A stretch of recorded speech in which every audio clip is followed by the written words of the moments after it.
Bapak, Ibu, Saudara-saudari sekalian, salam dalam kerahiman Tuhan. Semoga kita dalam keadaan baik-baik saja saat ini. Bapak, Ibu, Saudara-saudari terkasih, pada video kali ini saya ingin mengajak kita untuk pada bulan Rosario ini menemukan kembali daya, motivasi, dan semangat untuk setia berdoa Rosario, terutama bagi kita yang sedang dalam kesusahan saat ini. Jika kita dalam kesusahan saat ini, video ini tepatlah bagi kita untuk mengajak kita merenung bersama dalam video ini, agar kita menemukan kekuatan yang luar biasa yang bisa kita gunakan untuk menghadapi situasi sulit saat ini. Untuk memulai kisah ini, saya mau memberikan satu pernyataan yang sering kita dengar juga, yaitu bahwa sampai saat ini belum pernah ada terdengar orang yang memohon dalam doa bersama Bunda Maria yang dikecewakan, khususnya lewat doa Rosario. Bapak, Ibu, Saudara-saudari terkasih, yakinlah bahwa doa Rosario adalah doa yang sungguh punya daya luar biasa. Doa Rosario adalah senjata kita yang luar biasa. Percayalah dan lihatlah fakta-fakta di sekitar kita untuk kemudian percaya akan kekuatan doa Rosario. Doa Rosario sudah muncul sekian abad lamanya, namun hingga saat ini, di tengah zaman modern saat ini, lihatlah, saksikanlah, masih banyak orang dari berbagai kalangan yang pendidikan sederhana maupun pendidikan tinggi tetap percaya dan meyakini kekuatan doa Rosario. Lihatlah pula bahwa hingga saat ini, sesudah melalui pergumulan dan refleksi yang panjang berabad-abad lamanya, gereja kita tetap percaya dengan kekuatan doa Rosario, hingga berani mempersembahkan bulan Oktober sebagai bulan Rosario. Di YouTube dan media sosial lainnya, kita bisa lihat betapa banyaknya topik perihal Rosario yang sering kita lihat dan muncul. Harusnya kenyataan-kenyataan ini membuat kita bertanya, berefleksi, apa sebenarnya keistimewaan doa Rosario. Memang ada sekian versi sejarah doa Rosario. Dari beberapa versi yang ada, kita bisa terkagum-kagum melihat kekuatan doa Rosario. Misalnya, kisah doa Rosario dan Santo Dominikus. Dikisahkan bahwa doa Rosario adalah doa yang diberikan langsung oleh Bunda Maria kepada Santo Dominikus secara khusus untuk menghadapi situasi sulit saat itu, yakni merebaknya, menjamurnya ajaran-ajaran sesat dalam gereja. Dan dipercaya bahwa dengan menggunakan kekuatan doa Rosario saat itu, orang-orang sesat kian dipertobatkan dengan doa Rosario, senjata utama melawan situasi yang sulit saat itu. Yang bisa kita semakin percayai mengenai kesaksian akan doa Rosario adalah apa yang dipercaya oleh gereja, yaitu kisah Paus Pius kelima. Pada 7 Oktober 1571, Paus Pius kelima bersama seluruh anggota gereja dimanapun berada berdoa Rosario, khususnya di Basilik Santa Maria Maggiore di Italia saat itu. Mereka berdoa Rosario untuk berdoa memohon dari Tuhan bersama Bunda Maria perlindungan dari lawan saat itu, yaitu lawan dari Turki Ottoman yang sedang mengepung gereja, sedang mengepung Eropa, dan terancam gereja akan musnah saat itu. Tapi apa yang terjadi? Situasinya memang sangat sulit. Tentara paus, tentara gereja sangat minim jumlahnya, sangat minim keadaannya bila dibandingkan dengan tentara Turki. Namun apa yang terjadi? Lewat doa Rosario terjadilah mujizat yang luar biasa itu. Pada saat mereka berdoa, tentara sedang bertempur di Lepalento. Dan apa yang terjadi adalah bahwa di luar dugaan manusia, bahwa yang dibayangkan adalah kita akan kalah, gereja akan kalah karena minimnya jumlah pasukan dan segala senjatanya. Bahwa justru tentara gereja menang saat itu untuk menghadang pasukan Turki yang akan menyerang kota Roma. Bapak, Ibu, saudara-saudari, itulah asal mula mengapa pada bulan Oktober sekarang disebut sebagai bulan Rosario, mengenang peristiwa 7 Oktober 1571 yang lalu, ketika gereja dilindungi dengan doa Rosario melawan pasukan dari Turki. Dan itu berkembang dari pesta Maria Ratu Rosario pada 7 Oktober, berkembang menjadi bulan Oktober dikhususkan sebagai bulan Rosario. Para saudara terkasih, keajaiban-keajaiban doa Rosario terus berlanjut.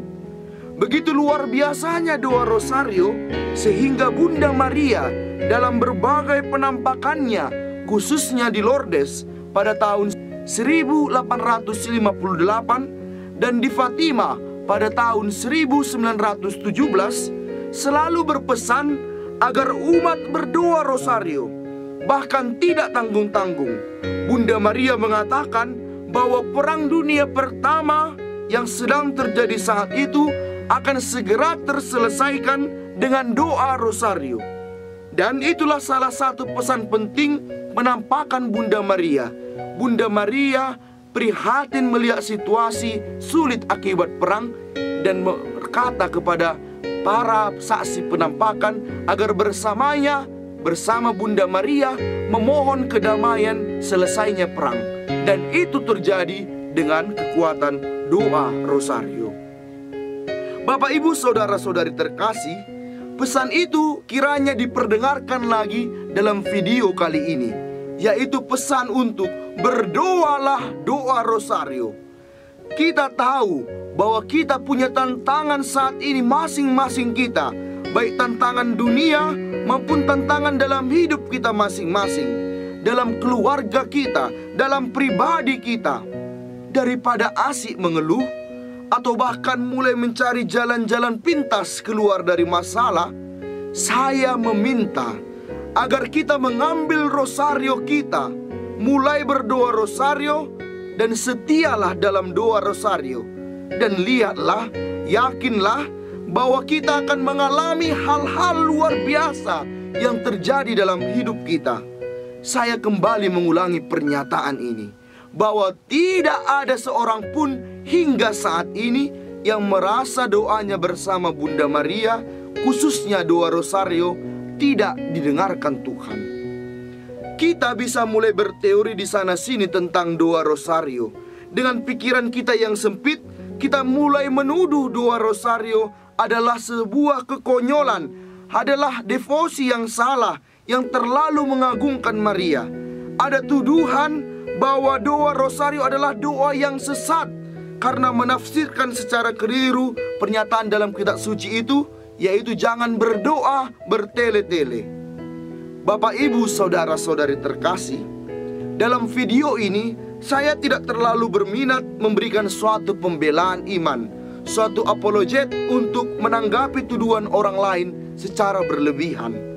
Kita akan letih berdebat selagi kita sendiri belum menyelami doa Rosario. Kebenaran perihal doa Rosario bukan pertama-tama ketika kita membahasnya dalam debat, dalam bangku kuliah teologi, dan lain sebagainya. Kebenaran perihal doa Rosario saya yakini kita temukan justru dalam menjalankan, menghidupi doa Rosario itu sendiri. Orang yang tidak pernah menyelami doa Rosario akan selalu membuat argumen-argumennya. Tetapi seandainya dia mencoba untuk menghidupi doa Rosario, pasti dia akan takjub. Bapak, Ibu, saudara-saudari terkasih, saya memohonkan kepada kita semua, berdoalah Rosario. Selamatkan keluarga kita dengan doa Rosario. Selamatkan diri kita dan orang-orang yang kita cintai dengan berdoa rosario. Setan sangat takut dengan doa rosario. Berhenti khawatir dalam hidup, berhenti mengeluh dalam hidup. Tiap kali masalah muncul, tiap kali kekhawatiran muncul, silakan ambil doa rosariomu dan berdoalah rosario. Kita mungkin berkata, kita tidak punya waktu yang cukup. Dalam video selanjutnya, saya akan membagikan tips bagi kita untuk bisa berdoa dan setia berdoa-doa rosario. Kali ini saya mau mengatakan bahwa Bapak Paus kita, khususnya Paus Yohanes Paulus II yang sudah menjadi santo, Paus Benediktus ke-16, dan juga Paus saat ini yaitu Paus Fransiskus, selalu berdoa rosario setiap hari. Bayangkan, di tengah kesibukan mereka mengurus seluruh dunia, mengurus seluruh gereja di seluruh dunia, mereka masih sempat-sempatnya berdoa rosario. Paus Yohanes Paulus II bahkan berdoa 4 misteri rosario setiap hari. Artinya lebih dari 200 salam Maria setiap hari. Dan teladan dari Paus Yohanes Paulus II inilah yang diakui oleh Paus Fransiskus untuk membuat Paus Fransiskus pun menirunya, juga berdoa rosario penuh 4 misteri setiap harinya. Lebih dari 200 salam Maria setiap harinya. Bapak, Ibu, Saudara-saudari, kiranya tidak ada satupun dari kita yang tidak meyakini bahwa para paus ini adalah orang yang cukup sibuk untuk mengurus gereja dan seluruh dunia. Tapi lihatlah, di tengah kesibukan mereka masih sempat mengambil doa rosario setiap hari. Lantas, mari kita melihat diri kita. Apakah kita jauh lebih sibuk daripada paus sehingga berani mengatakan kita tidak sempat, kita sungguh sibuk untuk berdoa rosario? Kita masih mengurus ruang lingkup kecil, hanya tingkat tanggung jawab yang lebih kecil daripada tanggung jawab Bapak Paus. Mengapa para paus menyempatkan dirinya berdoa rosario di tengah kesibukan mereka?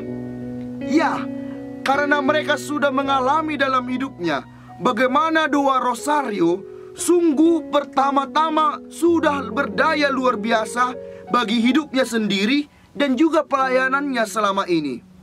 Mereka yakin tantangan yang dihadapi gereja yang dipimpin oleh mereka hanya akan bisa diatasi dengan kekuatan doa, khususnya doa rosario. Ya, benarlah apa yang saya ungkapkan tadi. Mengenal dan mencintai doa rosario bukan pertama-tama teorinya, tapi justru ketika kita tercebur di dalamnya. Paus Yohanes Paulus II dan Paus Fransiskus bukan pertama-tama menyelami teori tentang doa rosario, tapi mereka telah takjub bahwa masalah hidup mereka, mulai dari mereka kecil, kini sungguh diatasi dalam doa rosario. Para paus yang serba sibuk ini mau memberikan waktunya sekitar setengah hingga 1 jam berdoa rosario setiap harinya untuk memberkati 24 jam seluruhnya.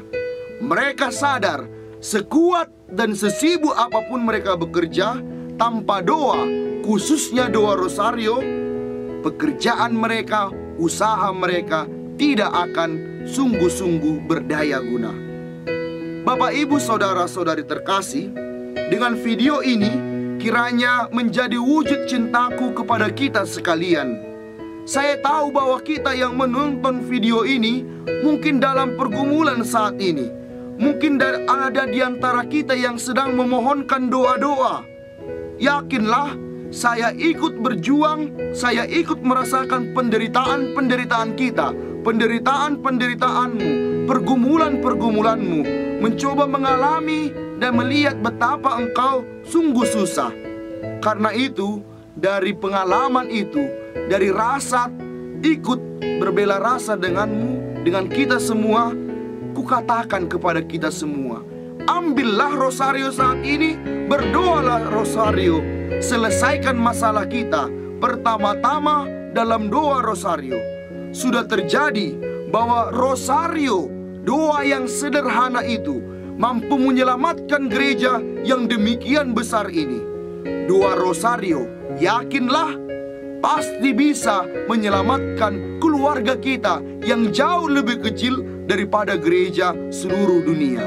Jangan ragu, doa rosario bisa menyelesaikan masalah kita saat ini, karena doa rosario bisa menyelesaikan masalah gereja yang jauh lebih besar daripada masalah kita saat ini. Dalam doa rosario, kita bersama Maria tetap mau mengandalkan Tuhan, tetap mau berkata di tengah kesulitan saat ini, Yesus, Engkau andalanku. Mari berdoa rosario. Pace e bene.